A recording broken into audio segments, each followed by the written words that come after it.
My name is Arunabh Ghosh. I teach modern Chinese history here in the history department, and this is a panel on China's environment. In his opening remarks yesterday, Michael Sony reminded us of how 60 marks the conclusion of a sexagenary cycle and the start of a new one. And then Bill Kirby followed by talking about, quoting from the Lunyu directly. Hearing them, I was actually struck by an altogether different invocation of 60. I grew up in India, and in the northern Hindi-speaking parts of India, to turn 60 has an altogether different meaning. To say that someone has turned 60, koi satya gaya hai, is to say that he has lost it somewhat, is no longer the sharpest tool in the shed. So now, if you attended the panels yesterday, then you know that the Fairbank Center is in no imminent danger of not being the sharpest tool in the shed anymore.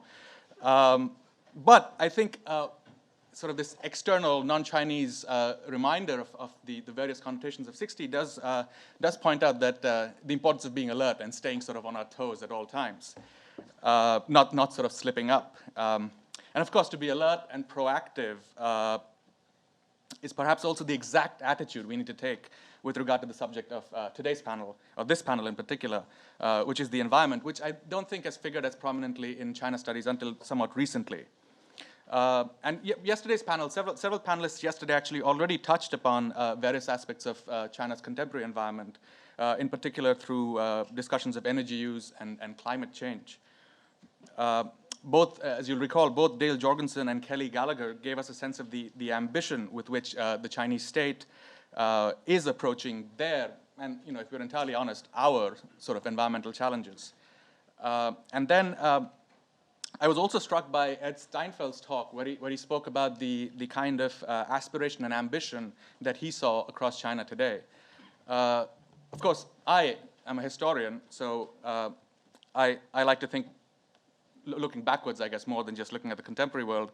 And I'm also someone who's begun to get interested in environmental history myself through a project that's still very much on the drawing board, but will hopefully be a history of dam building in 20th century China. And of course, the issue of dams and of taming water, again, as we heard yesterday from Rowan Fladd, is closely tied to the origin story of Chinese civilization itself. And at the same time, it's also a central part of 20th century China's history, dam building in particular. So you have at once this question of contemporary, or at least recent changes, in light of much more long-standing practices and processes stretching well into China's pre-modern past. So I thought, wouldn't it be great to bring historians and sort of contemporary scholars of China together at literally at the same table, and hear their thoughts on China's environment.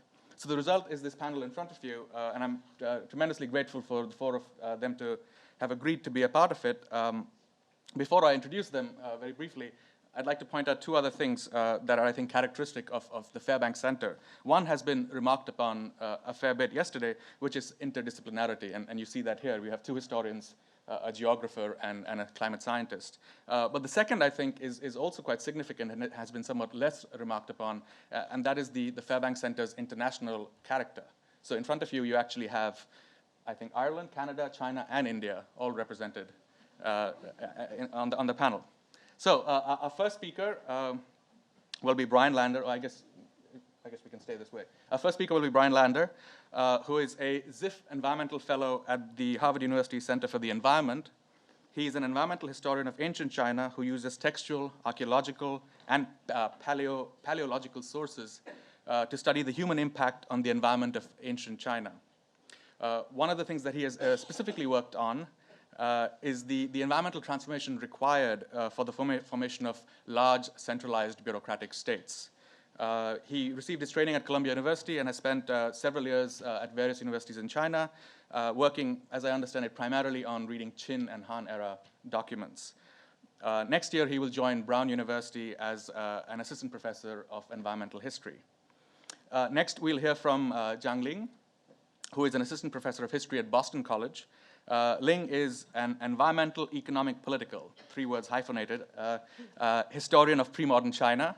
Her first book, The River, the Plain, and the State, Making a Yellow River Delta, 1048 to 1128, just came out through Cambridge University Press. Prior to joining Boston College, Ling was actually also a ZIF environmental fellow. here at Harvard, and a postdoctoral fellow in the Agrarian Studies program at Yale University. And Ling is also an associate researcher at the Fairbank Center for Chinese Studies and organizes research seminars and conferences through the center's Environment in Asia series, something that I think we'll hear a little bit more about soon. So as a potential prompt to our historians, I'd ask them to maybe consider confining their remarks to 3 things that they would like to share about China's environmental history with us. So with that in mind, I believe Brian will speak about native animals of China, political development and environmental change, and wetlands in China. Ling will will briefly review the activities of the center that I just mentioned, especially her collaboration with Michael McElroy. And then she will discuss the significance of introducing an environmental perspective into the Middle Period and Late Imperial China. So then we'll transition in the second half of the panel to the contemporary era, and hear first from Elizabeth Lord, who is a doctoral candidate at the Department of Geography and Planning at the University of Toronto. Her work focuses primarily on the politics and logics of environmental research in China today, with particular attention to the urban-rural divide. And methodologically, she uses sort of a mixed methods approach: ethnography, interviews, participant observation, as well as textual analysis of government documents. She's currently here at Harvard, sort of writing up on a Jiang Jingguo dissertation completion grant. And she has said that she will try and introduce to us actually the prevailing Western narratives on China's sort of contemporary environment. So the ways in which, so it's not so much what the discourse within China, but the way in which people outside China are thinking about the environment, focusing in particular, I think, on sort of 3 principal ideas: the idea of an environmental crisis, the idea of China as an environmental vanguard, and then the idea that actually more growth is green. And then we have Michael McElroy, who is the Gilbert Butler Professor of Environmental Studies at the School of Engineering and Applied Sciences. Formerly trained as an applied mathematician, Michael is one of the world's leading atmospheric scientists whose research spans several areas, at least 4 that I have here: geophysics and the study of oceans and atmospheres, atmospheric chemistry and climate modeling, energy and technology. And finally, as Dale Jorgensen told us yesterday, there is his involvement in the China project, which he chairs, and in which capacity he has been working on energy and air pollution in China for several decades. And Michael is the author most recently of, as of August, I believe, this year, of Energy and Climate Visions for the Future, in which he outlines the importance of taking climate change seriously. So I've requested each of our speakers to restrict their remarks to about 15 minutes. We started late, so we'll likely end late. But even so, we'll hopefully have enough time for Q&A. So with no further delay, I'd like to invite Brian to start us off.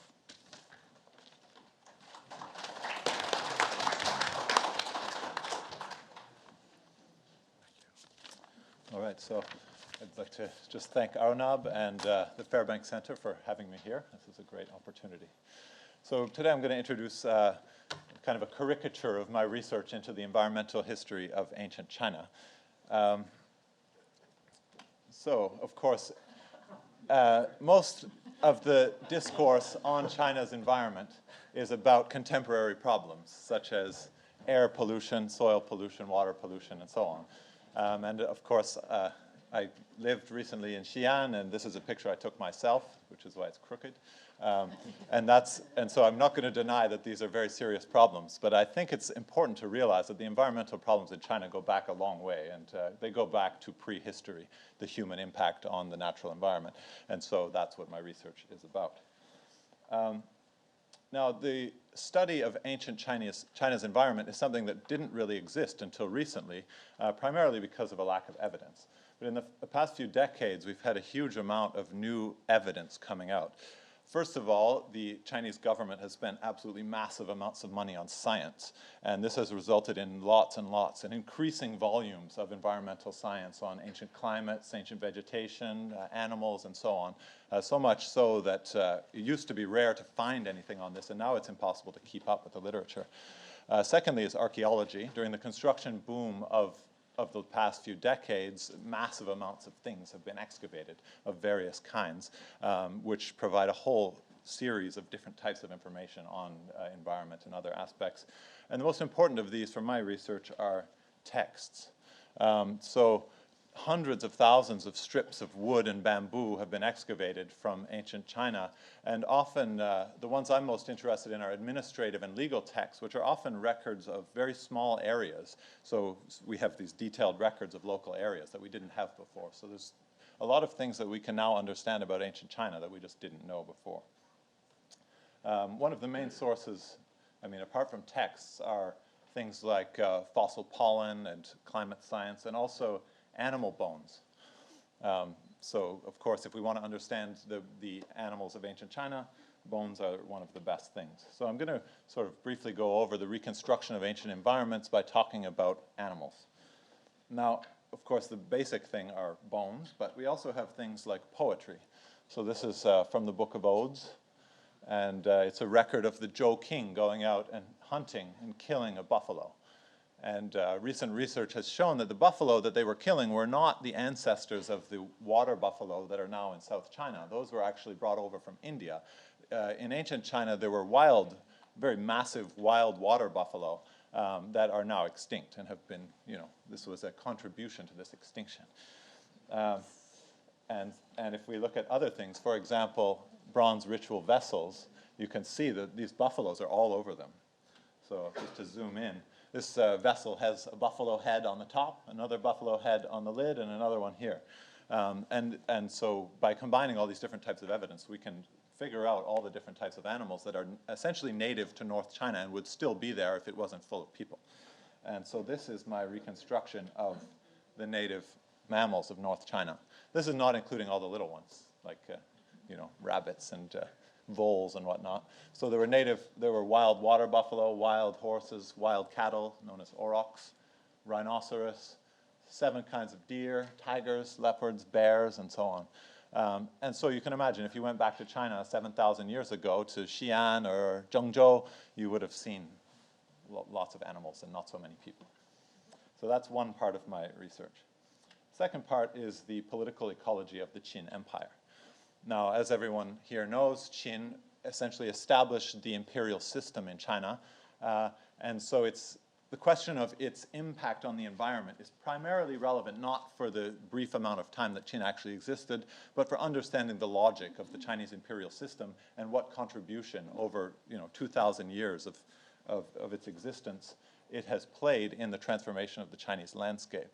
And of course, it's essentially the centralized authoritarian bureaucratic system established by Qin still exists, and it has been passed down from then into now, and it's changed in many, many ways, but there have been core elements that have always been the ideal of politics.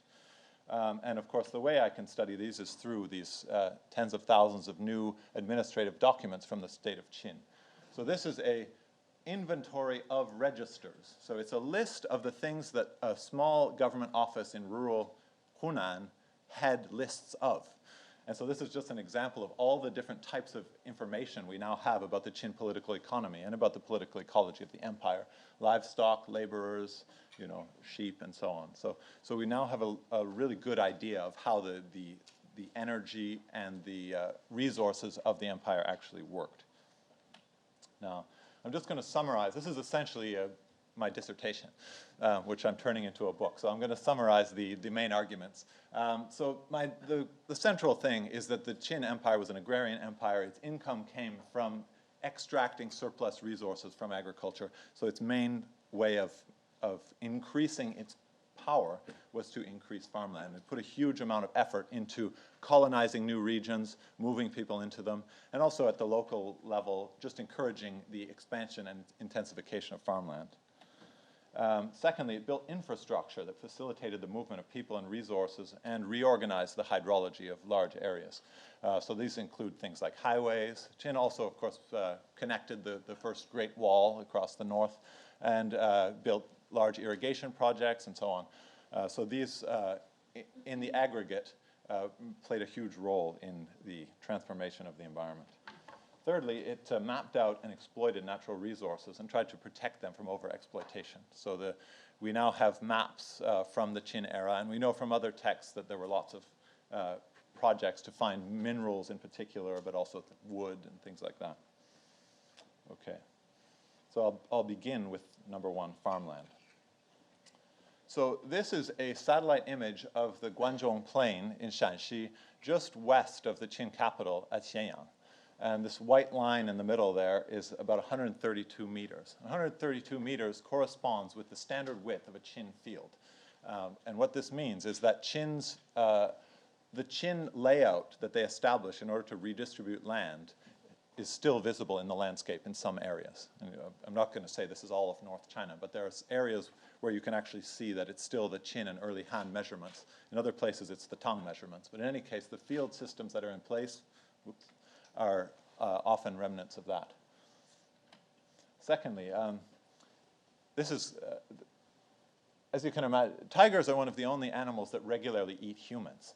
And therefore, they are not very compatible with the spread of agricultural civilization. So this comes from western Hunan now, which was a Qin colony at the time. And they had a rule that if you killed a tiger or caught a tiger, 6 people could be exempted from taxation and corvée labor for a year, which is a huge, reward. So essentially, the government was encouraging people to kill tigers because they were a nuisance to human settlements.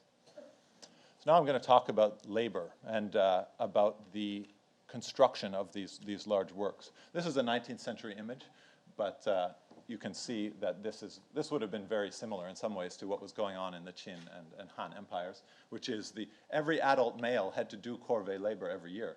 And so the state had, in fact, one of the main ways, main elements of the state's power was not its income in terms of resources, but its control over human labor. And it used this to transform the landscape on a massive scale. So for example, this is a Qin agricultural statute. People were to do a great clearing of roads and passes, build bridges, repair dikes and dams, and ensure the smooth flow of water and fords and bridges. So essentially, across the empire, local officials were getting adult men together to ensure that the road system was working, the water systems were working, and so on. And of course, you can imagine the construction of these efficient road systems or improved road systems made it much easier to move people into newly colonized areas and to move resources out of them and around. So this, of course, helps with the commodification of nature and so on.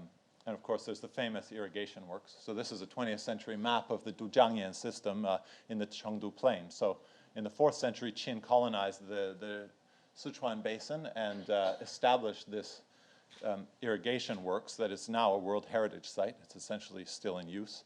And this means that, well, you can see the hydrology of that map is completely artificial. You would never have anything like that in nature. So essentially, there were only 2 big hydraulic works, but we now know that there were lots of smaller hydraulic works across the empire. So essentially, the water of various areas was being rebuilt in order to facilitate agriculture. And finally, finally of this section, I'll talk about resources. So this is a map that was excavated in Fangmatan in Gansu, and it's also from the 3rd century, from the height of the Qin Empire. And it's a map of forest resources. And we don't know exactly what the point of this map was, but it's definitely the map of a Qin official, and it's being used probably either to manage private timber extraction or for the state to extract timber itself. But in any case, we know from other sources that early officials had used maps for all kinds of things, and the central government had maps of various aspects of its empire. And so these are very, kind of an amazing find. Some people say these are the earliest maps in the world. I assume that's probably not true, but who knows. But in any case, these are an example of the state's interest in keeping track of where resources were. And as I said earlier, Qin also had laws about protecting animals and protecting resources to ensure sustainable use, which some people say makes Qin very green, and some people say makes it very authoritarian. But nonetheless, a very interesting question. Okay, so now I'm going to talk about my current and future research project, which is on the wetlands of central China. So this is a map, this is also a satellite image of the Yangtze Valley, essentially from the 3 gorges up here down to its mouth. Now the Yangtze Valley, as anyone who's lived in China knows, the climate of China is dominated by the monsoons. In the spring and summer it rains, and then in the winter it's relatively dry. And what that means is that this whole lowland area of the Yangtze Valley was originally a seasonal wetland. It would flood every summer, and in the winter it would dry out. So these seasonal pulses of water were the defining characteristic of this ecosystem, and the colonization of this area therefore required the construction of dikes to keep water out. And so it's kind of like lungs, you might say. So this is a picture of Dongting Lake, which is right there, in the summer and the winter. So in the summer, the lake fills up, and in the winter, it dries up. And so if you think of it as like the hydraulic lungs of the system, it's constantly going up and down every year. So of course, colonizing this area was very difficult. The other thing about these types of ecosystems is that they're extremely productive because of the constant changes. They are more productive than most other types of ecosystems, and therefore they were good places to live. Now, one of the most interesting aspects of this story is the domestication of rice. Now, rice is a grass that is native to precisely this pulse, flood pulse system. So as anyone who's ever seen rice farming knows, rice is planted in water that's fairly deep, and then over the growth season, the water dries out and it's harvested in dry fields, and that's because it's a grass that is adapted to these seasonal pulses. So the colonization of the domestic habitat of rice was made possible primarily by the domestication of rice and the incorporation of it into human agricultural and economic systems. And of course, the other aspect so the classic thing about South Chinese food is that it's based on rice and fish. And of course, you can imagine there's a lot of fish in this landscape, and that's one of the main things that people eat in this area. I took this at a fish market at Dongting Lake a few weeks ago, but they still eat a lot of fish in that area. It's very, very good. Good if you want to eat good fish. But of course, so those are sort of the key aspects of the human diet and the colonization of the area. Another thing I'm interested in this area, of course, is understanding the native plants and animals, one of which, of course, are the Yangtze alligators. I was going to show a video of little alligators eating fish, but I couldn't get it to work, so I'll just show a picture. But yeah, I mean, this is an animal that is adapted to the whole Yangtze lowlands and used to be quite common until people took over their land, and now they're restricted to 2 tiny little preserves in the Yangtze Valley. I think that these may well be the inspiration for the Chinese idea of the dragon, but that's a different story. Another, of course, are the massive flocks of migratory birds that are still in these areas, in Poyanghu and in Dongting Lake and so on. There are still hundreds of thousands of birds, but you can imagine this is just a tiny fraction of what there would have been when this wetland was in its original state. And of course, there were elephants. And this is a Bronze Age bronze elephant from Hunan. And so, the same with North China, we have a lot of evidence for reconstructing the natural wetland ecosystems. And so the way one of the main things we have is that previously it was thought that the colonization of this region through dikes started in the 6 dynasties to Tang, maybe even the Song period, whereas now recently discovered texts show that the Han Dynasty Empire was actually administering dikes in this region. And I expect that even the state of Chu that was based in this area a few centuries earlier would probably also have had dikes, at least to protect its capital. So the history of the colonization of this region goes back much earlier than we thought, and it's probably a much more gradual and sort of fluctuating process than was previously understood. Okay, so thank you very much.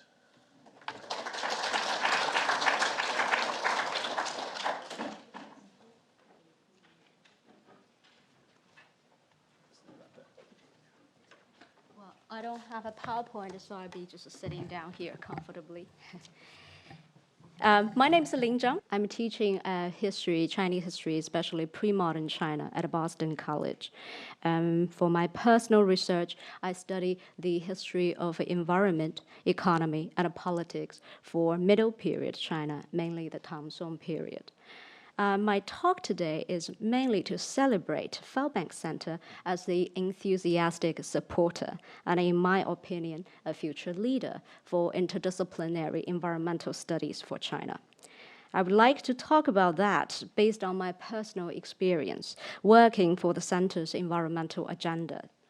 But before we get there, let me very briefly point out why it is important to study environmental issues for pre-modern China and also Tang Song China, my period, why it is absolutely crucial for scholars like me to introduce environmental and ecological discourses into the existing historical narrative and the present scholarship. For decades, studies of a Tang Song period are defined by Tang Song transition thesis, by Mark Kelvin's thesis of China's medieval economic revolution, including technological revolution, and by the provocative arguments made by scholars like late Robert Hartwell that China led the world's human reproduction and agricultural and industrial production. We are very familiar with arguments such as 11th century China seems to have entered an early modern era and developed a proto-capitalist economy. We are also very familiar with arguments that Tang Song China enjoyed splendid cultural advancement, Neo-Confucian teaching, philosophy, religion, literature, arts, poetry, material culture, all flourished in unprecedented ways. All these scholarly arguments have almost become undisputed truth. However, I want to point out there is a big problem with all their common theoretical assumption. That is, all the wonderful achievements that individual human beings, human communities, and human institutions made, they all seem to have happened in the empty void, without participation of animals, plants, bacteria, virus, fungi, locust pests. Or they all happened on a flat, still ground without experiencing earthquakes, droughts, floods.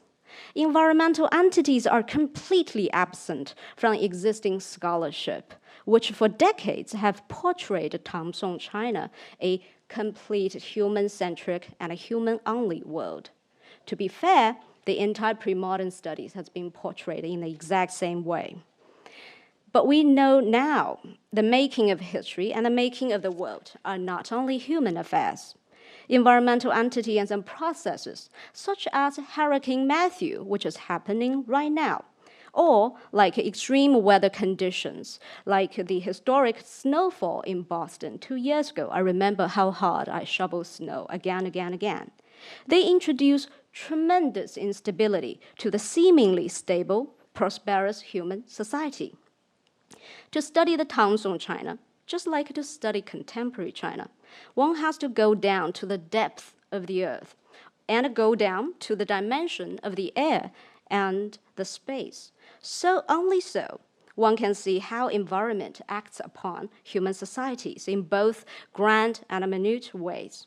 One can only then understand that our past history and our human societies are far more complex and dynamic and certainly uncertain than what our existing scholarship tells us. An environmental historian like me takes multiple disciplines, methodologies from different disciplines, and combines historical sources with modern scientific knowledge, theoretical provocation from social science, in order to ask different kinds of historical questions.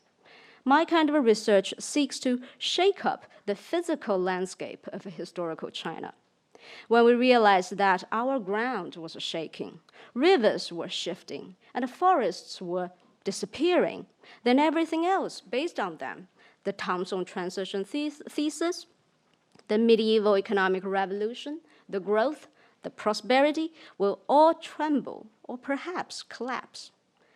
This is why we must build environmental and ecological discourses into our existing human-centric scholarship.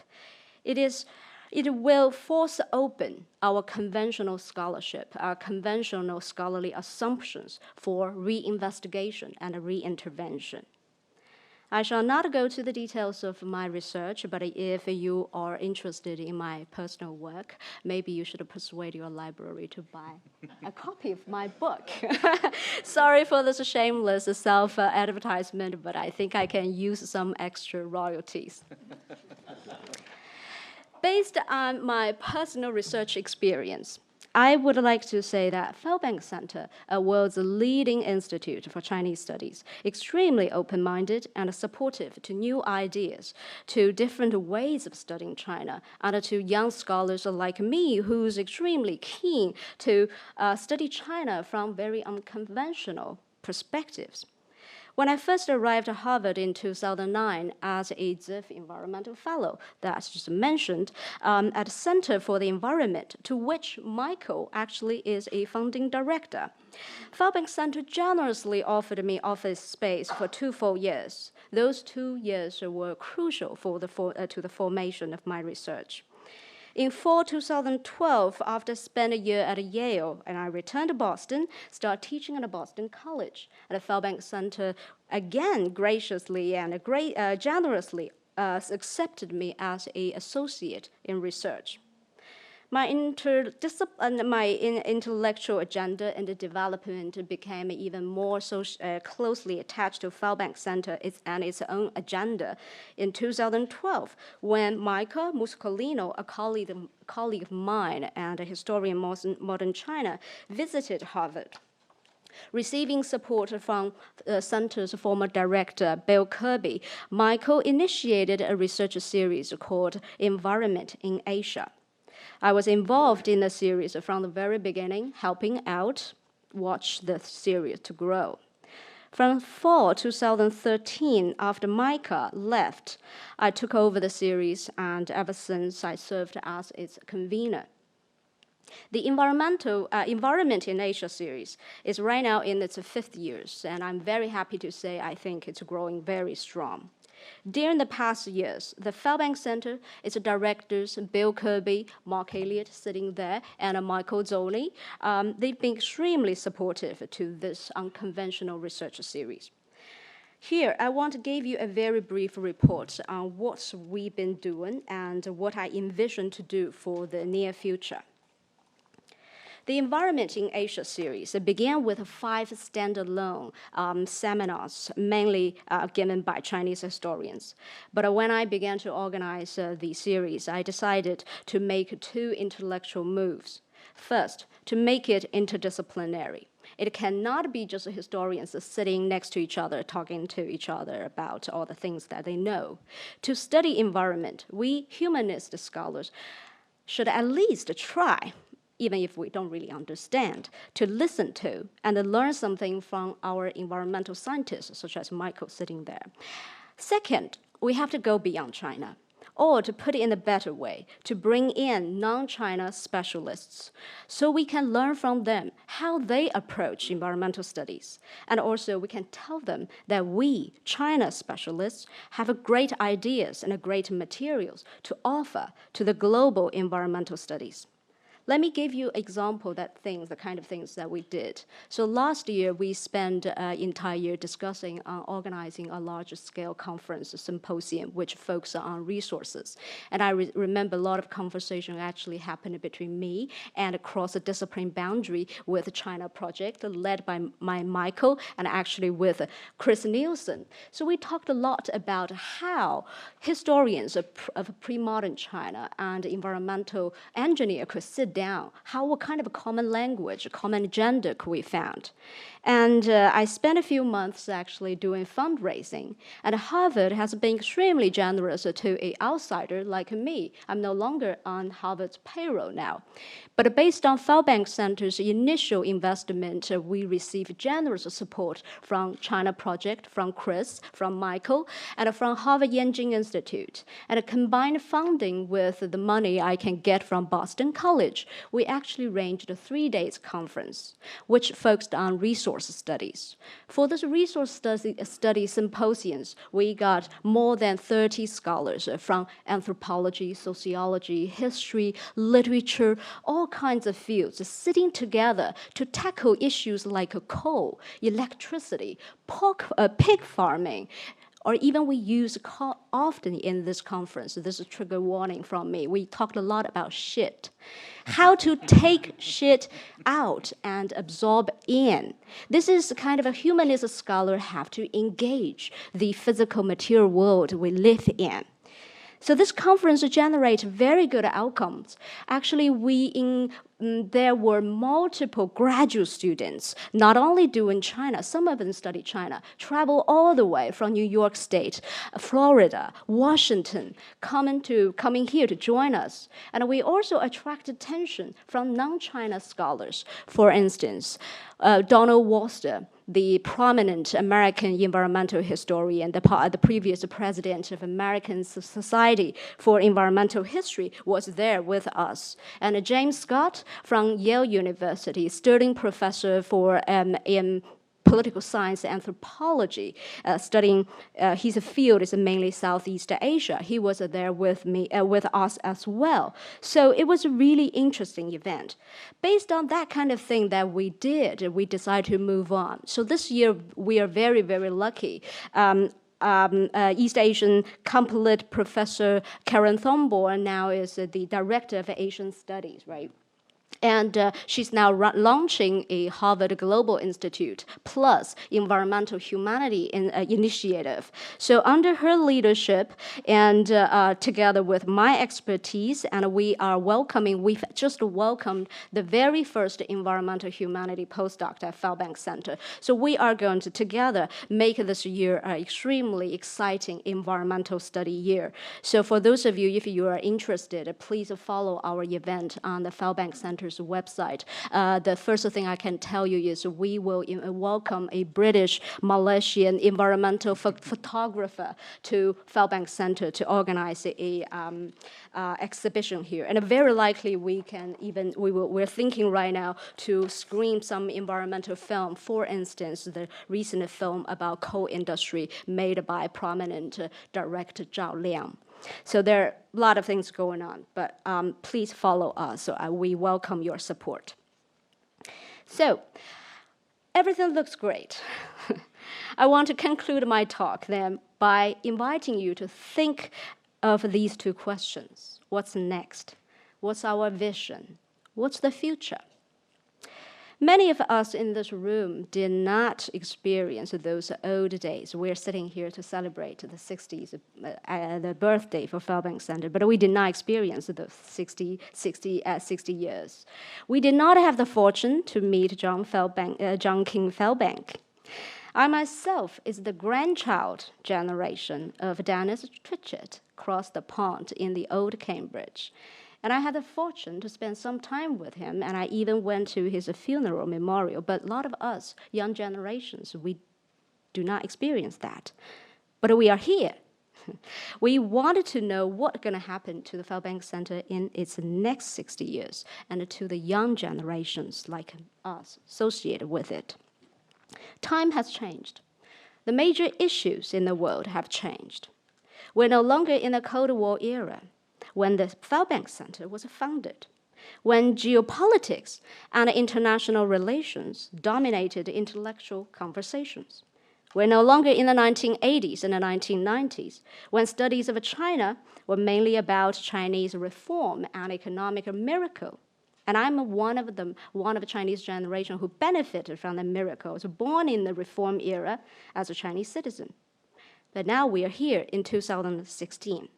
A time when China's economic growth slowed down and it demands structural change. While half of Chinese city face alarming water shortage and pollution, the aquifers, as we know, under the ground of Beijing, Tianjin, Shanghai, and many mega cities have become hollow.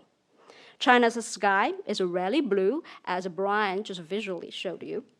Industry-created cancer villages have spread out all over China. Social resentment, civil disobedience, protest due to environmental concerns are soaring. China leads the world as its second largest carbon emissioner, both contributing to and potentially suffering most from the global warming and climate change. This is the new China we and my generation are facing. My family living in Hangzhou, the so-called China's greenest city, is lamenting the loss of their Hangzhou. So my question is, are our intellectual minds ready to take on the studies of this new China? Personally, I think Fairbank Center is well positioned to become a center for studying China in this environmental era, and perhaps to become the center in North America. Because such a center dedicated exclusively to study Chinese environmental studies has not emerged in this country yet.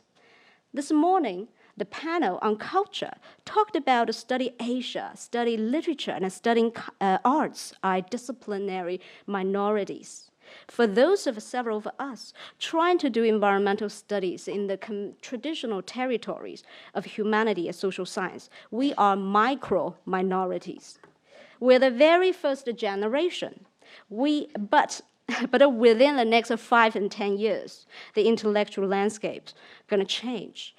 Quite a few graduate studies are going to graduate and take positions. So we hope, on behalf of my generation, we hope our established institution is excited about this soon-to-come change, about the emergence of young scholars like us, and is ready to take the lead to become the center of interdisciplinary environmental studies for China. Thank you.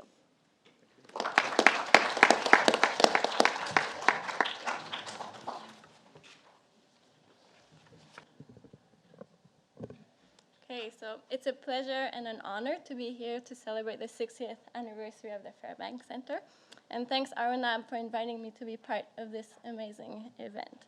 So my name is Elizabeth Lord, and I'm a human geographer from the Department of Geography and Planning at the University of Toronto. And my research focuses on how the rural is integrated into China's ongoing environmental project. So I focus on reforestation, ecotourism, and natural resource protection. So I mix political ecology with science and technology studies to think both about the rural-urban inequalities and the environmental project, and about the politics of environmental research in contemporary China. But for today, I'll be talking about a different but related topic, namely narratives about China's environment. So this is part of a paper I'm co-writing with Elena Boland, and it was prompted by the challenges of teaching China's environment at the graduate and at the undergraduate level. So in this paper, we're analyzing dominant narratives about China's environment and trying to think about how they work and identifying the kinds of assumptions and ideologies that they mobilize. And as geographers, we're particularly interested in how these narratives spatialize China's environmental problems. So this is very much a work in progress, so I'm looking forward to your insights and suggestions. And I'd like to begin first by making a Fairbank connection, which is that Paul Cohen's book, Discovering History in China, was very inspirational for this project. So Cohen, who was a student of Fairbank, looked at conceptual frameworks of American scholarship on Chinese history. And he showed what types of assumptions shape scholarship over time, particularly in terms of the relationship between the West and China. So he also showed how a lot of the scholarship was focused on crises. So his book was a model to start thinking more explicitly about the patterns in the scholarship on China's environment. So the first narrative about China's environment, and perhaps the most widespread one, at least in the West, is that China is currently experiencing an environmental crisis, and that this crisis could potentially be a threat to the West. So written roughly 10 years apart, these authors, which are part of a larger body of literature on this topic, convey the idea that China's environmental problems are radically more severe than had been previously believed. They describe the formidable scale of China's environmental problems, the pollution, the degradation, the loss of biodiversity, and the threat that these problems present to millions of people's lives, their livelihoods, and quality of life. This literature has come to mobilize academic and policymakers' attention, offering analyses of the inner workings of a domestic crisis. So, and this last part is important, I think. The focus is largely on domestic causes. For example, authors might choose to focus on the impact of population on national carrying capacity. And for them, the solution might be in population control. Others argue that China's environmental crisis is primarily a problem of governance, so it arises out of corruption and is amplified by implementation flaws, especially at the local level. So for these authors, the solution lies in better application of laws and policies. In other cases, the primary cause of environmental degradation relates to culture, politics, or even national character. So these authors are concerned with trying to identify something specifically Chinese that somehow predisposes the country towards environmental degradation. Authors might talk about face, about cultural tendencies of conspicuous consumption, even lack of ethics, and so on. So for these authors, the solution is to find ways to remold what they see as a flawed national character. But overall in this literature, the crisis is rooted within national borders. So these authors might briefly nod to international connections that fuel China's environmental crisis, but the crisis itself is triggered by China's demographic, its politics, its culture, or its history. At the same time, within this same literature, the crisis is not contained within its national border. In fact, the focus is increasingly on how China's environmental crisis will be felt abroad. So in the same way that Lester Brown asked in 1994 whether China would be able to feed itself, the question now is, will China survive its environmental crisis? And the follow-up question in both cases is, and how will this affect us? So there's a few things to point out about the crisis narrative. The first is that the language of crisis is rooted in development discourse. So it implies a kind of global hierarchy where more privileged countries are diagnosing others. In some ways, the language of crisis pathologizes China, and perhaps more importantly, it implies a kind of normalcy that is located outside of China. The other thing to point out is that, as everybody here knows, there's a long genealogy in Western scholarship of seeing crises in China: political crises, famines, real estate crises, crises of moral and ethics, and so on. In some ways, China is often represented as a bundle of crises. So the language of crisis is a call for action. It's a way to draw attention to the urgency of environmental problems in China, but it's important to point out how a sense of urgency can be co-opted for a variety of purposes, and also the ideological work that the language of crisis performs. So within the literature on China's environmental crisis, while a majority of voices explain the crisis almost entirely through national factors, there's an increasing number of scholars who give more importance to international connections. So these scholars are more interested in thinking about China's environmental crisis in connection to global trade, to capitalism, to unequal power relations. So for example, they might look at how the admission into the WTO had negative effects on China's environment. And this difference is important because depending on where a scholar stands on the spectrum from national to international causes will radically influence how he or she thinks about blame and responsibility. So that's why I talk about the spatiality of blame. And I'll give you a more concrete example. So the current international environmental accounting system that calculates carbon emissions and pollutants is based on national data from production. So this is a system that's used by the UN's Intergovernmental Panel on Climate Change, and it tells us that China's emissions have recently surpassed those of the US. And according to the system, every country is responsible for pollution emitted within its territory, which in some ways is fairly intuitive. But a completely different way to calculate China's emissions is to think about consumption abroad. So in other words, to think about China's production in relational terms. If we do this, the question shifts from how much pollutants does China emit to how much of it is emitted to fulfill consumptions abroad. And scholars like Lin Zhang are starting to answer this question by disaggregating China's pollutant emissions, and they find that between 20 to 30% of domestic air pollution can be traced back to export-bound production, which gives a very different picture of domestic pollution.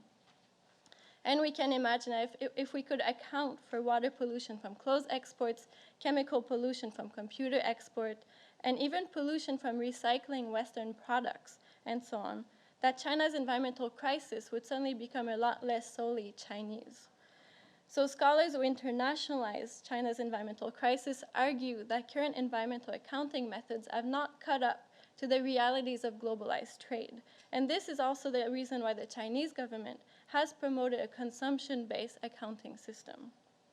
Of course, international discussions about these accounting methods are gigantic cans of worms, and the complexity of pollution and degradation can hardly be contained within any single accounting system. But these two very different approaches illustrate the kinds of spatial assumptions and the ideologies that feed particular modes of knowing China's environment. The next narrative I want to focus on is the idea that growth is green. So this narrative is not unique to China, but it has received a lot of attention in recent years in the context of China's environment. In fact, based on interviews I did and text, it's quite clear that this is the most pervasive environmental narrative within China at the moment. And a large majority of my interviewees in China implicitly or explicitly agreed with the idea that more economic growth eventually leads to less pollution. So this narrative can be illustrated by the environmental Kuznets curve, a model that was developed based on the experience of developed countries. So the model suggests that as GDP per capita increases, pollution also increases until it reaches a tipping point, after which more growth correlates with less pollution. So this model is an offshoot of the Kuznets curve, which correlated GDP with inequality, and similarly argued that inequality first increases as the economy expands until it starts to decrease somewhat organically, which is not supported by empirical evidence. The environmental Kuznets curve has been criticized for its assumptions and implications. So critical scholars have pointed out how the model erases the fact that many richer countries have had the ability over time to relocate polluting industries outside their national borders. In other words, by exporting pollution, Western countries appear greener than they are. So in some ways, the environmental Kuznets curve is used to counter analyses that use ecological footprints to evaluate environmental performances. For example, the environmental Kuznets curve promotes the idea that a wealthy North American who recycles is greener than a poor farmer who cuts down a tree. So according to this narrative, China is seen as the smoggy London of the 1950s and is expected to follow a positive environmental transition similar to the one experienced by the West. The last narrative, opposite to the narrative of crisis, is the idea that China could potentially act as a type of environmental vanguard. This is a hopeful and a visionary narrative. Rather than focusing on problems, proponents of this narrative emphasize impressive green energy investments, ambitious reforestation policies, and the rise of a green rhetoric. For example, Hu Jintao proposed in 2007 to start building an ecological civilization, and that objective was added to the constitution in 2013. According to this narrative, China's particular situation predisposes it to act as an environmental trailblazer. And what is interesting, I think, is the mix of proponents who mobilize this narrative. So for example, the current liberal Canadian Prime Minister, Justin Trudeau, and Thomas Friedman, author and New York Times columnist, have each suggested at some point that an authoritarian regime like China might be more effective at solving environmental problems than slow consultative democracies. Meanwhile, some leftist scholars have argued that China's revolutionary past predisposes it to mobilize against an environmental threat, and that peasants might become a kind of environmental revolutionary force.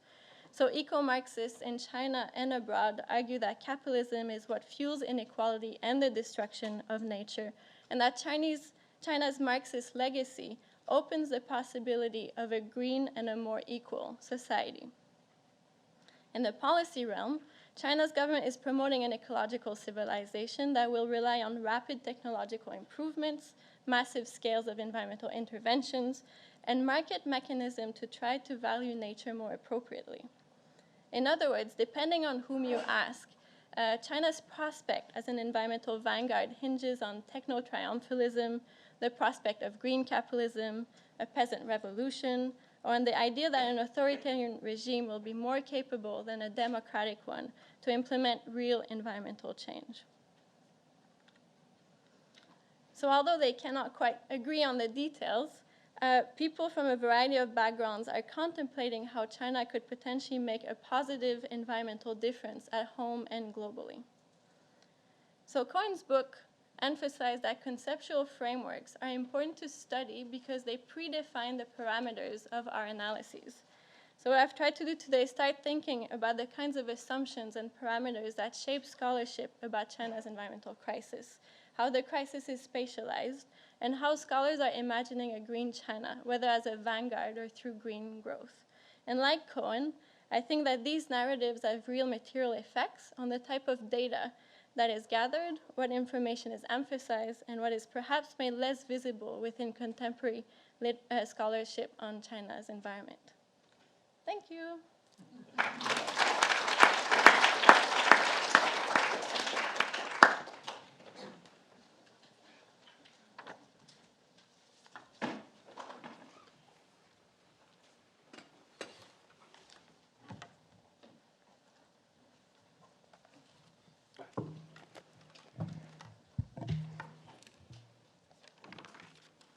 So I want to begin by thanking Michael Soni and the staff of the Fairbanks Center for putting together an amazing couple of days. So thank you very much.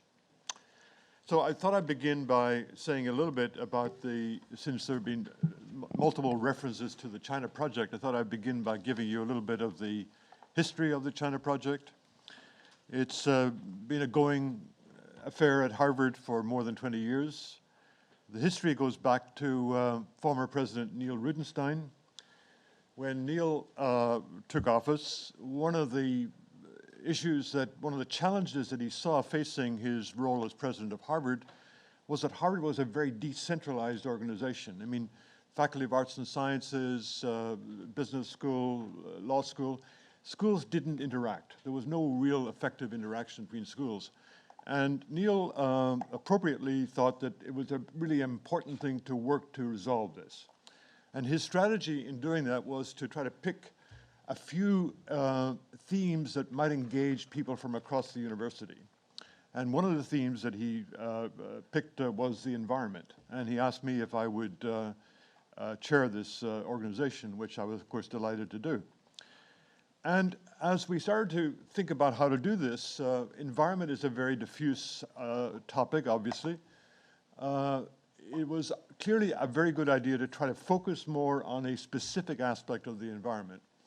And talking to a number of my friends and colleagues here, one of the unique opportunities, it seemed to us, at Harvard was to take advantage of the incredible depth and breadth of skill on China that exists in this university. So, you know, the opportunity to engage people who've been working on issues not specifically involved with the environment, but involved with China for many years. I think of Ezra Vogel, Dwight Perkins, Rod McFarquhar, Ian Johnson, Bill Alford, Arthur Kleinman. And I'm talking about the old guys, and I'm sort of leaving out obviously lots of people who are incredibly important and influential in doing this. Okay, so having picked the idea of China with a focus on environment and development, the next question is how to move forward. And I was fortunate enough to be able to get a very strong support for this particular thing from Al Gore, who was newly Vice President of the United States, but also an overseer here at Harvard, and of course an alumnus, and obviously very interested in this particular topic. So he was encouraging, and he was encouraging to the point where one of the first senior Chinese officials to visit Washington, Song Jian, who was a state consular, he was scheduled to meet with the vice president for 10 minutes, and Al Gore spent almost an hour with him. And what he did was to give him the story about the China project and the opportunity for Harvard to contribute and to learn more about environmental issues in China. So we had invited Song Jian to come here to give a talk, and Song Jian came here, and I was sort of ready to give him the pitch about it's really important for Harvard to learn more about China. And he said, I just talked to the vice president. He said, it's more important for China to learn more about China, and you can help. And so he said, I would like to be the supporter of this particular operation in China. So we were off and running, but I want to say that, you know, we engaged obviously a lot of our colleagues here, but the absolutely critical person involved in all of this stuff from the very beginning was, he's sitting over here, Chris Nielsen, who knew China and was incredibly influential in bringing this entire operation together. So thank you, Chris. So having focused on China, we managed to engage. The idea was we're not going to do this as Harvard tells China what to do. We're going to do this with new colleagues in China and opportunities to work together to learn more about these common issues. And one of the things that Songjian did, for which I'm eternally grateful, is he invited me to join a new organization in China which was called the China Council for International Cooperation on Environment and Development, CCICED. China Council for International Cooperation and Environment and Development was an amazing organization that was set up initially with funding from the Canadian government. And the idea was to bring together equal numbers of foreign experts and Chinese experts to meet as a council once a year and to do selected studies. But most importantly, the idea was that the CCICD would report to the Premier. Okay, so I had the opportunity to serve on this organization for about 8 years. And the astonishing thing was that we actually met every year with either the Premier or the President of China for 4 hours of intensive discussion on these issues. So it was not, you know, pro forma. I mean, if you had the opportunity to brief the President of the United States, you know, you would be very lucky to get 10 minutes, right? But 3-4 hours of the President of China or the Premier was an astonishing opportunity. And along the way, one of the president of this particular organization for a number of years was Wen Jiabao.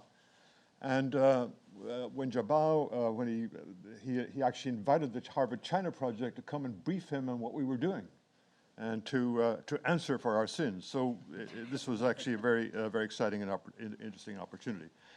So spinning up towards the present, we've been incredibly happy and grateful that this focus on China and the environment has also drawn the strong support and attention of President Faust. And so when President Faust visited China, actually met with President Xi Jinping, she was talking about the importance of the environment and talking about the Harvard China Project and the opportunity to move this forward in a large way. And she got very strong positive feedback from President Xi Jinping. And so the net product of that was that she designated our Harvard China Project, as I think Dale Jorgensen talked a little bit about this yesterday, as one of the key initiatives under the new Harvard Global Institute. And so we're very pleased to be part of that. So what is the Harvard Global Institute doing with the Harvard China Project? We have focused on China 2030, as Dale talked yesterday, China 2030, China 2050. The idea, as he said, 2030 is more or less baked in, 2050 has opportunity to do things in a different way and to plan for the future.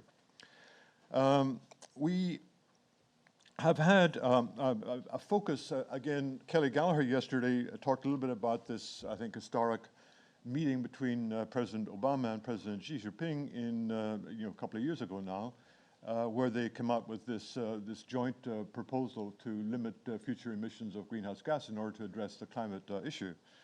And the interesting point here is that both presidents made fairly aggressive commitments for the future.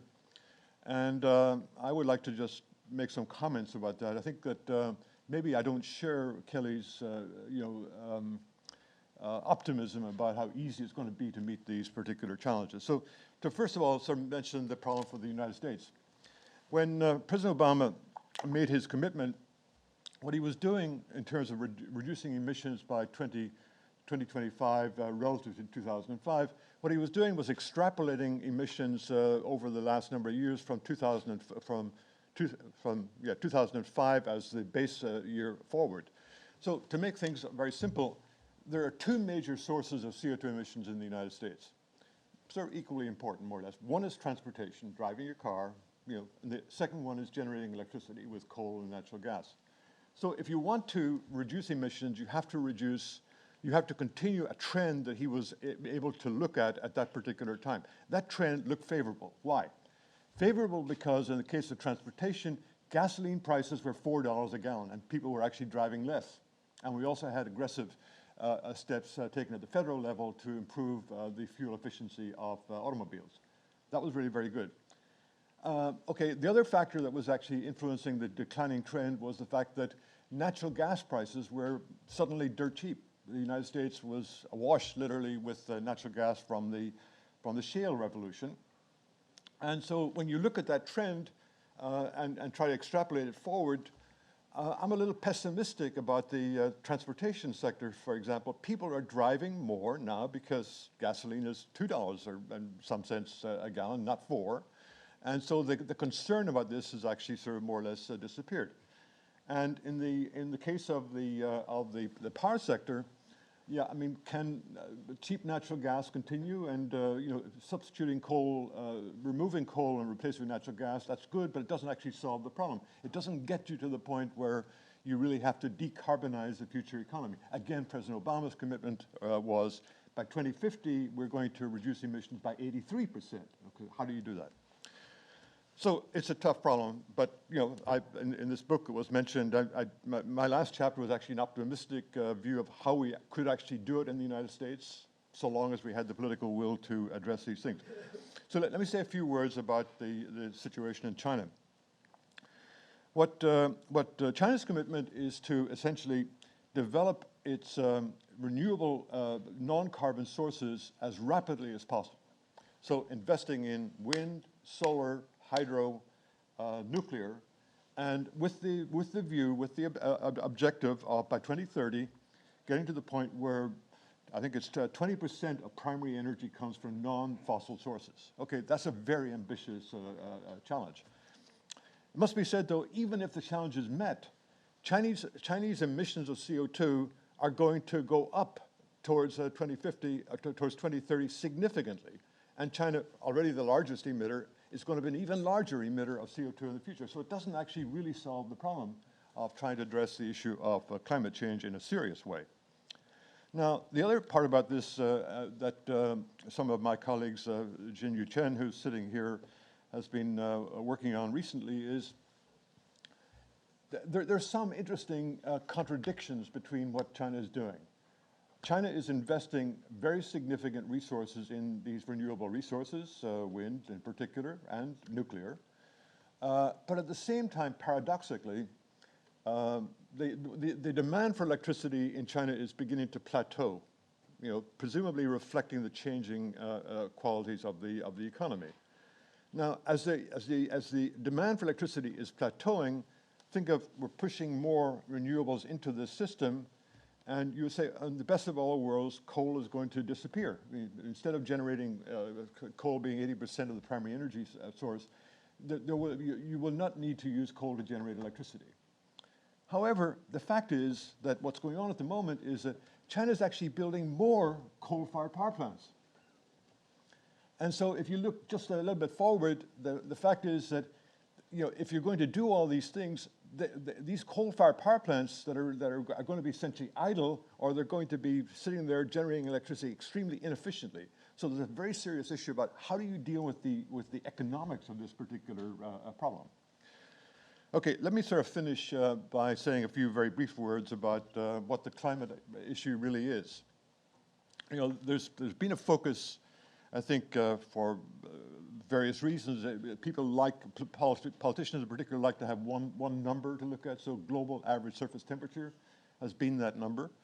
And so the Paris meeting focused on an objective about trying to limit the global average surface temperature to 2 degrees or less.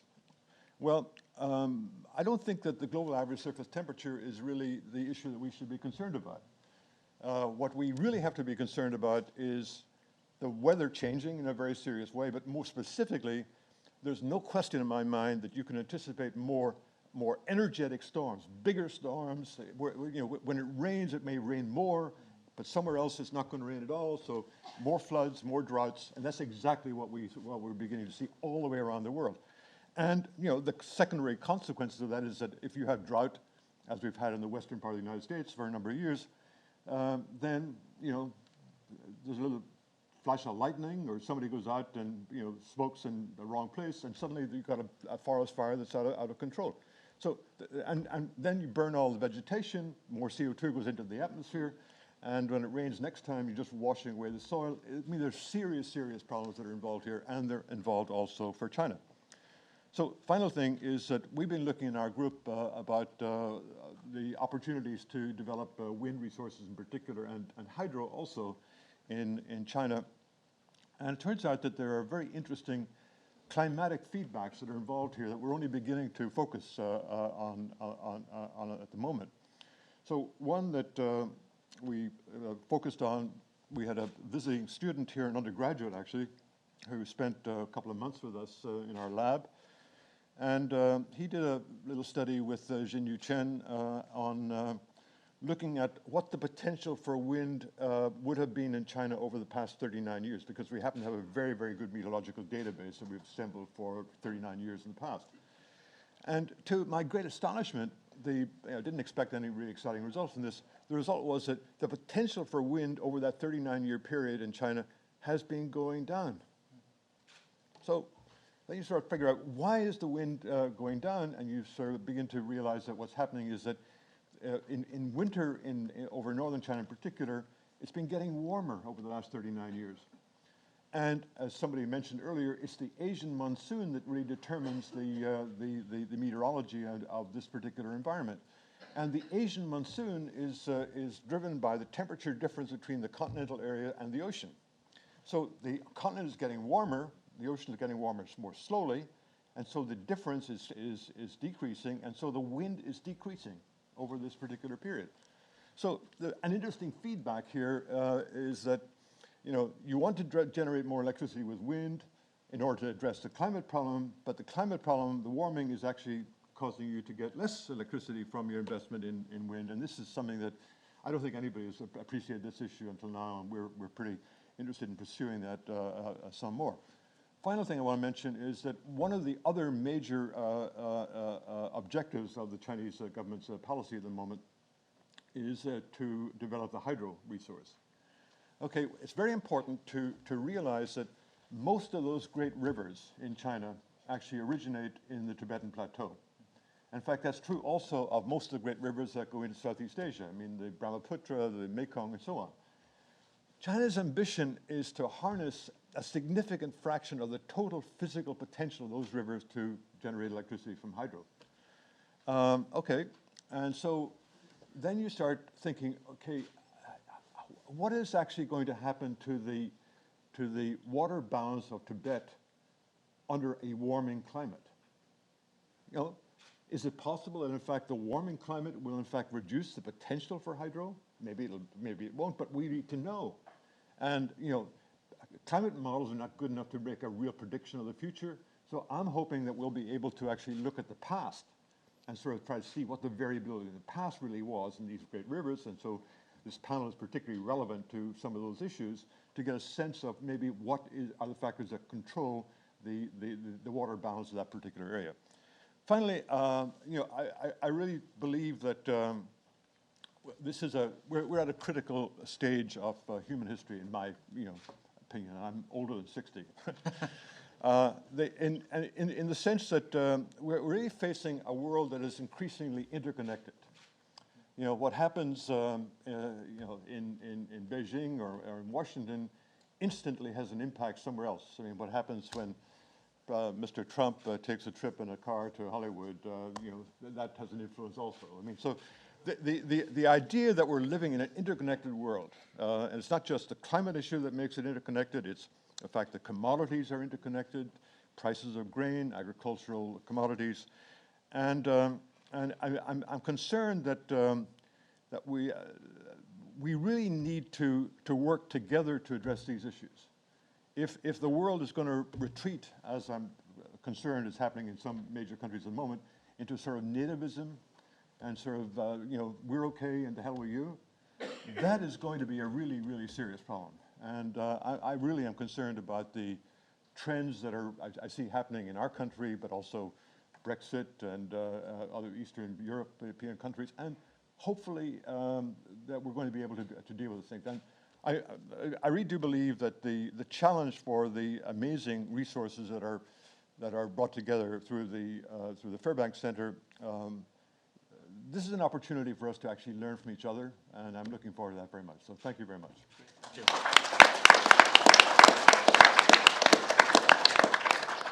Okay, so we started a little late, so we'll go on till 1:30, so it gives us about 15 minutes for Q&A. The floor is open. Please identify yourself with your question.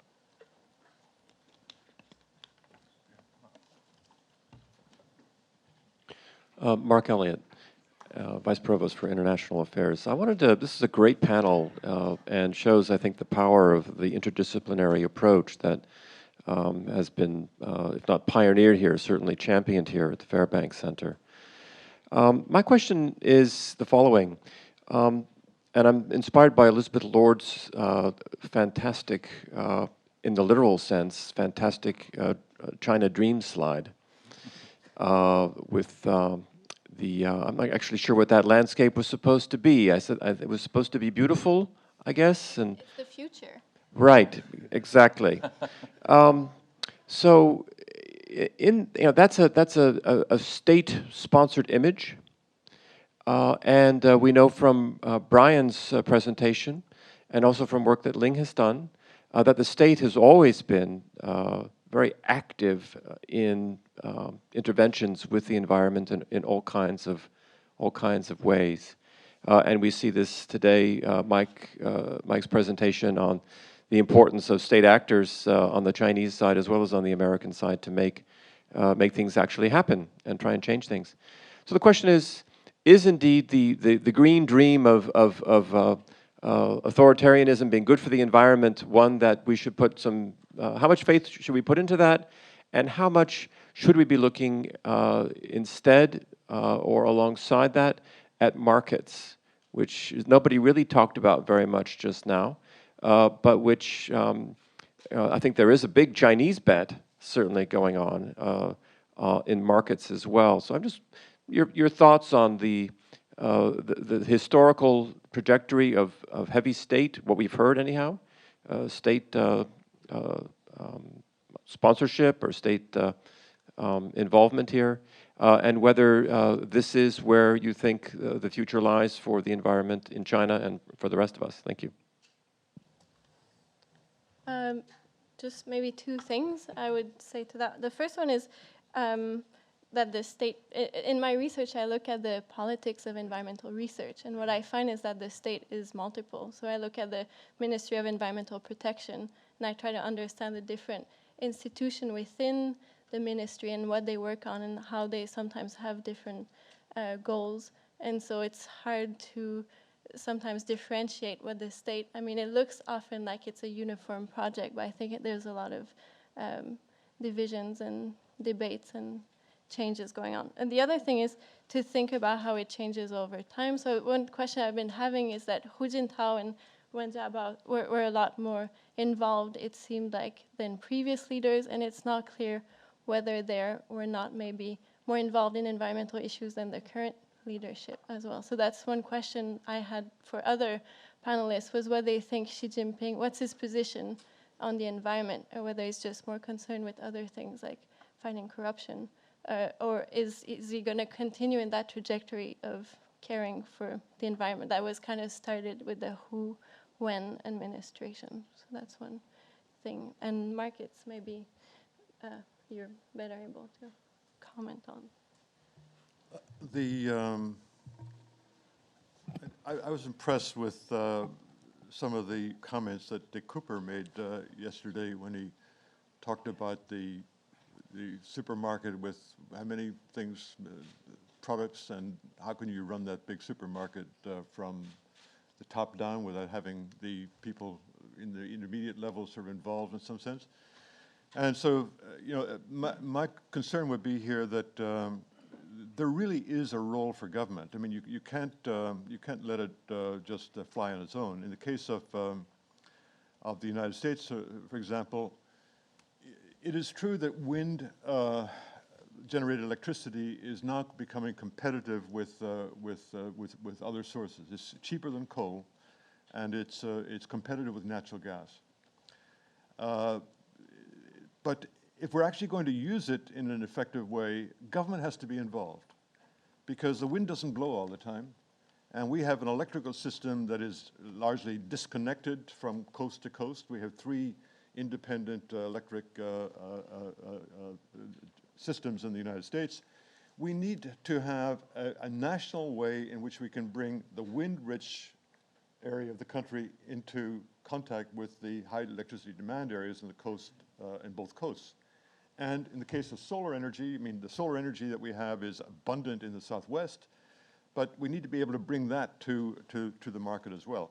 So I think that there is clearly a need for the hand of government, and if you leave it to the free market system with short-term objectives, I'm rather pessimistic about how that's going to go. I mean, but on the other hand, if you do have a long-term vision, I think a world, let's take the United States, a world in the United States in 2050 where electricity is essentially all generated from sources that are renewable. You know, you pay the capital cost, you don't have to pay for the wind, you don't have to pay for the sun.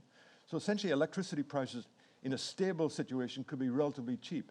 You drive your car electrically and so on and so forth. So you create a totally different level of the economy, and you do it in a, I believe you can do it in a few decades, and that's the 2050 kind of thing. And, you know, in terms of global competitiveness, China can do the same thing, but China's challenge is actually much larger than the United States challenge. It's larger because China is currently much more hooked on coal than we are. And if you were to, for example, start pushing to drive your cars in China with electricity, battery-driven cars, that might actually be a very negative thing, because the amount of carbon dioxide produced from the coal that you use to produce the electricity would be actually more than you got by just driving it using gasoline. So you do have to have a hand of government. I think free market, yes, by all means, but I think it needs guidance from government. Great, thank you. And like you wanted to follow up too. Yes, I want to follow up to Mark's, your great question, and I want to put it into historical context, especially using my personal case. So if we look at northern Song China, 11th century China, we can see enormous state intervention, direct the central government intervention into environmental process. We today call environmental management. For instance, in my case, the government designed and manipulated, designed, and you can say engineered the shifting of 700-kilometer long Yellow River all the way from its Tang era course through Hebei Plain all the way to Tianjin. And that magnitude of kind of a state engineering indeed happened. And yet we needed to look at the aftermath. There's all kinds of complications followed up. For instance, as we can see in 11th century China, we have to look at the unintended consequences. For instance, if we want to follow up with Kohl-Witt-Vogel's argument, hydraulic society, more power intervene, more possible for the government to control environment. If an environment is well controlled, people are happy, people are less likely to resent and rebel against the government. And yet, in our historical cases, according to the nuances, the more government intervened, the more environmental chaos triggered. The river constantly ran out of control. The government needed to mess up more resources, more human resources and material, and throw and dump into that environmental engagement, which is something we are looking at that now. So this kind of power hydraulic power environment kind of dynamics is really tricky. And the another unintended consequences is the corruption of power itself.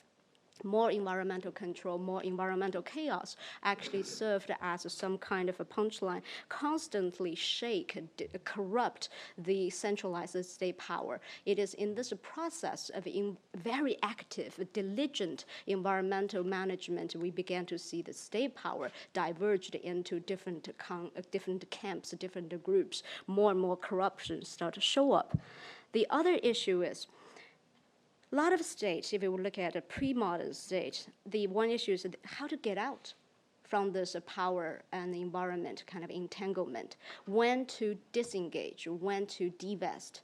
And if we follow Kenneth Pomeroy, his early book, The Making of Hinterland, the late Qing government tried to de-invest from the Yellow River management, so it can relocate resources to develop other developed region. So we are talking about this repeatedly in Chinese history. So a lot of times state just couldn't get out. It did not want to get out. So, the fourth thing I want to quickly say is the market issue. Mark, you mentioned here. If we look at 11th century China, when the state engaged itself heavily in environmental management, by in doing that, created enormous and endless environmental chaos in North China. Here, the state still needed to hold up the imperial empire system. So what we see as a consequence is the state began to draw as much as possible cheaper products like grain from South China, timber, wood from northwestern part of China. So this deforestation we're looking at the lowest plateau actually happened as a consequence of the state's acquisition of wood as construction material to fill up the broken dams of Yellow River in Hebei. So there's a consequence result.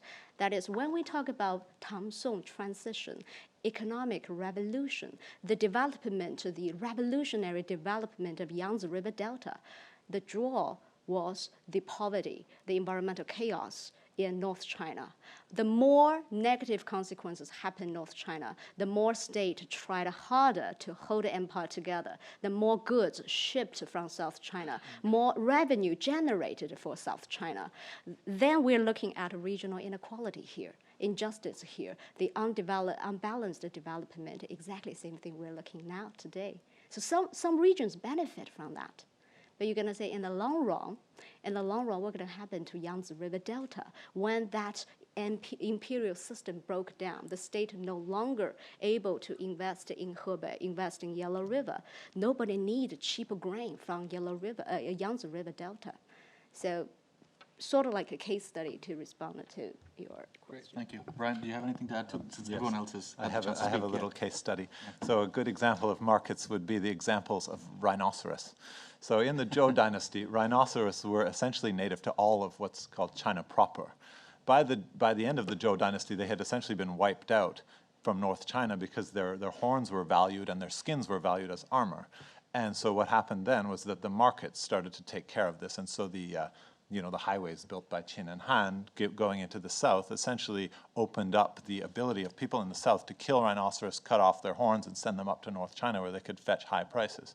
So by the late imperial period, rhinos had been wiped out from most of China, and so the market moved into Vietnam, moved into Southeast Asia, and now, of course, the market for the rhino horn is killing rhinos in Africa. And so essentially the global spread of markets, which of course has massively expanded under global capitalism, has had a huge impact on some. This is the type of thing that impacts some things like rhinoceros, and other things doesn't impact at all. But like in the Tang and Song, there was a massive market for exotic goods from South Asia and Southeast Asia. Great, thank you. Over here, Rudolph. Wow, lots of hands. Maybe we'll take three questions, but Rudolph first. The underlying assumption of something like a flat Earth in the discussion there. In fact, the environmental discussion is characterized by two huge asymmetries. The asymmetry number one is an asymmetry of information on environmental issues between China and places outside of China, like the United States. I mean, signaling the talk by the Chinese leader, they're saying, well, we want to know from you more about our own country. Now, that has been a similar phenomenon for over the last 200 years. You want to know something about the insects in 1820 in Canton, you have to look for a British entomologist, who has been collecting them, and mapping them and classifying them and so on and so forth.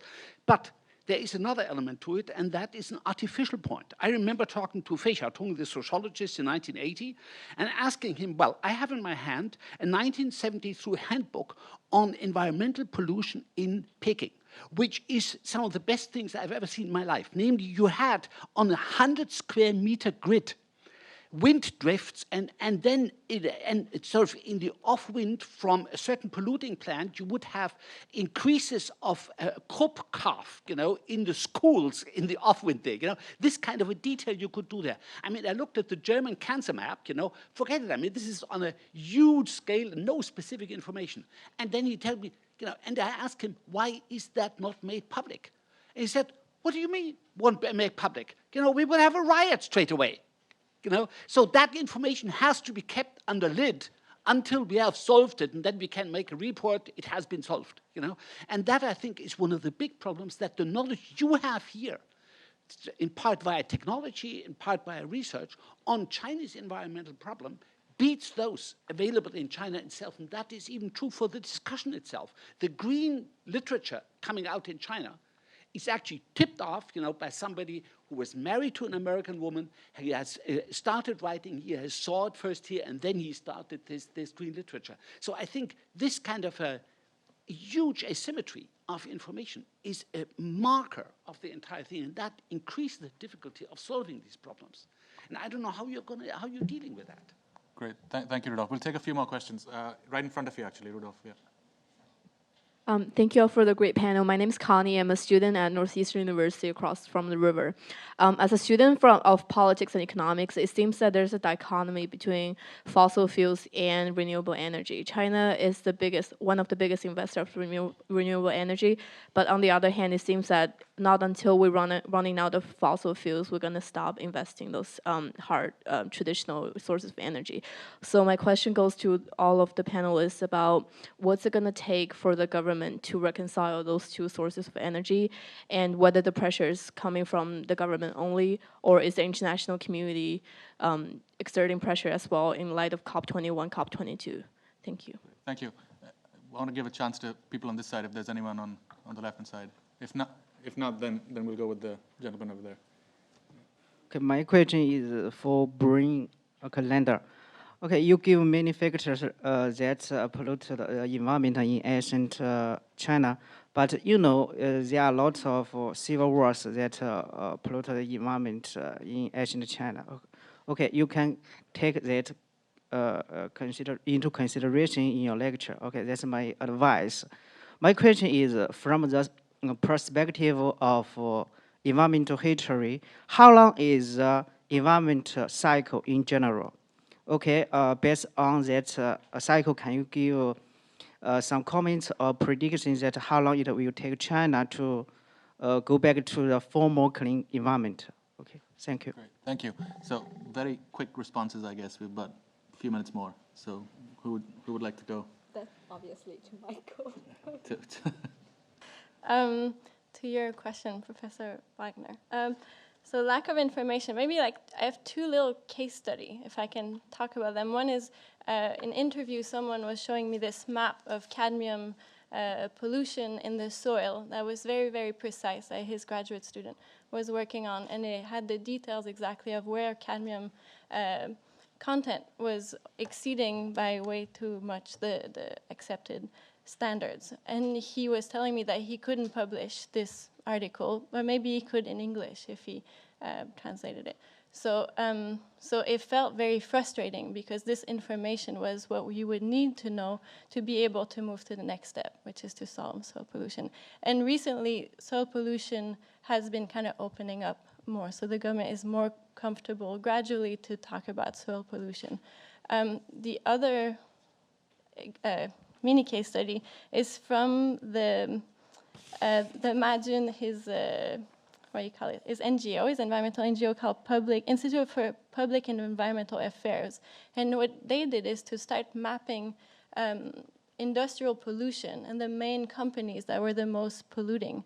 And what happened is that the government actually ended up using their maps and try to make it more legible and more accessible to the public and kind of make a database of all this information. So it's hard, I find, to kind of say that there's not a lot of information. Also because there's the environmental statistics yearbook that are so detailed, and the information is not always accurate, but it's thousands and thousands of pages of commentaries and talking about the institutions, the funding, how many people work, the projects that they do, everything in such detail every year. And so I think there is a lack of information in certain aspects for sure, and that's decided by the government.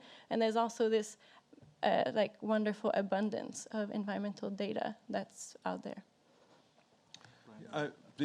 Just to add to that, I think that there's good news and bad news. I think, first of all, the response on air quality issues and air pollution was pretty positive in response to the data that the American Embassy was making available on their website. And so China has set up air quality measurement stations all over the country, and you can get that information essentially in real time for whatever city you want to look at, and that's a very important and positive thing. On the other hand, I'm also struck by the experience with the Under the Dome. Now, the Under the Dome documentary was not a particularly scientific product, and I don't really agree with some of the themes that she struck in that particular documentary, but it was very dramatic and it was very well done. It was sort of, she did it as well as Al Gore did it on his various public discussions of environmental issues. And the initial response in China was very positive.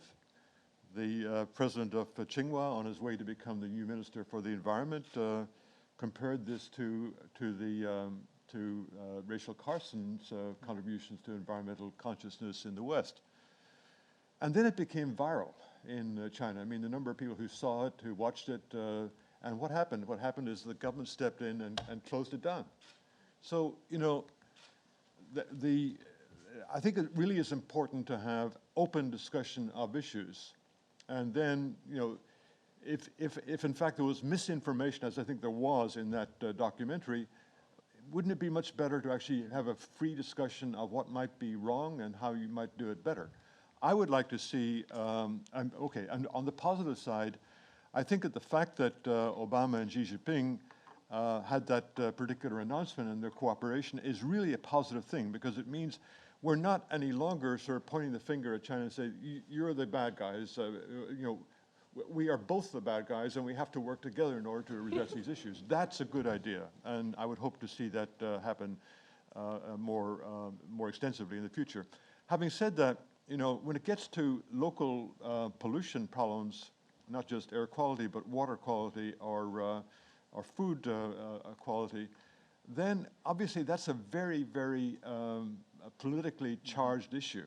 And I think one of the things that I'm sort of interested in from the historical point of view is that, are there issues in the environmental challenge here that could actually destabilize the government in China? There was some conversation about that yesterday morning.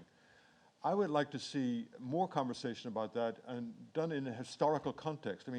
What were the factors that actually led to the demise of the various dynasties in China? And can I think about the current Communist Party control as the most recent dynasty? And how do I think of that in an historical context? I think that's the kind of thing I would love to see the Fairbank Center, in fact, helping us illuminate that particular question. Great, thank you. Very quickly, just add to that. Since Elizabeth mentioned NGO as well, and I did to go after Michael's comments here, we must know right now in China, actually the environmental movements, the regional native environmental movement, it's really vibrant. And if you go down to a lot of cities, there are, you can say bourgeois a little bit, middle class people organized to resist the construction of all kind of industrial plants and to pursue recycle plan. And we heard a lot of news, actually small scale the protests, like 2 years ago in Yunnan, you got into some violent kind of a confrontation with the local police. There are all sorts of things happening. And in many Chinese universities, we began to see NGO and student organized environmental groups. For instance, like Peking University, there's a society really famous called Shanshui Mountain mountain and water societies. And I think actually at a certain level, as long as not touch the institutional level, I think lots of things happening on the ground, and much more, I think, in comparison with some universities I'm familiar in this country. Students are far more doing some local grassrooted thing in China. But to what extent that will shake the political institution on top, that's another issue. Great. Thank you. All right, Brian, final word, 1 minute. Okay, so just to answer this question of how can China get back to its original environment. So one thing I think that people in China don't precisely understand is that the reason why the West is rich and the rest of the world is poor is because we essentially invaded the whole world and pillaged it, and you know, enslaved people and killed all the whales and you know, pillaged every type of environment. And so wealth accumulated in Europe and especially in North America. And so our lifestyle is only possible because we have an unfair share of the world's resources. And so it's impossible that everyone in the world can live like that. But the environmental Kuznets curve is based on the idea that everybody can just get to this level of consumption, and then pollution will just go away. But in fact, the only real solution is for people here to live, you know, stop living beyond our means, and for, you know, to reduce our consumption levels, and for other parts of the world to not take our lifestyles as a model. So this accusation about pillaging and so on, I'm Irish. We didn't do any of that stuff. But if you look at contemporary literature's capitalist study, you must see there are all sorts of discussion of a neo-imperialism. And China is ranked as one of the biggest neo-imperialist regime. And just think about what's happening in Africa. If you're mapping out the entire United States, how many jobs in the market in this environmental study kind of institution talks about Asia, Africa, assets. It's everything related to Africa. So you just outsource everything to Africa, poor thing. So China's joining that. Okay, so clearly we can continue this endlessly. But we're well over time. So please join me in thanking our four panelists for a great panel.